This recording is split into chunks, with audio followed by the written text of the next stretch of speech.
muxuu yahay waxaan ay indhayartu cunaan ee inta badan iyagoo cunaya ay soo geliyaan TikTok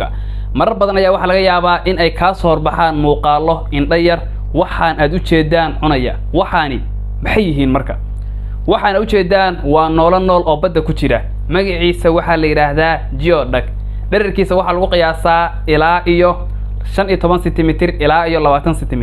waa cunno aad iyo aad u macaan baalkan magaciisa la yiraahdo geoduck waxyaalaha uu yaabka ku leeyahay waxa kamid ah cimrigiisa wuxuu gaaraa ilaa iyo 140 sano waa cunno aad u macaan hadii aad dhadhamisid ma joogi kartid markasta wax u baahnaanaysaa in aad cuntid su'aal yar oo kooban adigu ma u baahnaan lahayd cunnadan macaanka badan in aad mar dhadhamisid waxaan saaxiibayaal si xushmad iyo qadarin ku jirto in kaga codsanayaa inaad kanaalkayga YouTube-ka aad subscribe isartaan sidoo kalena Instagram-kayga aad follow isoo dhahdaan waa maasantihiin guuleys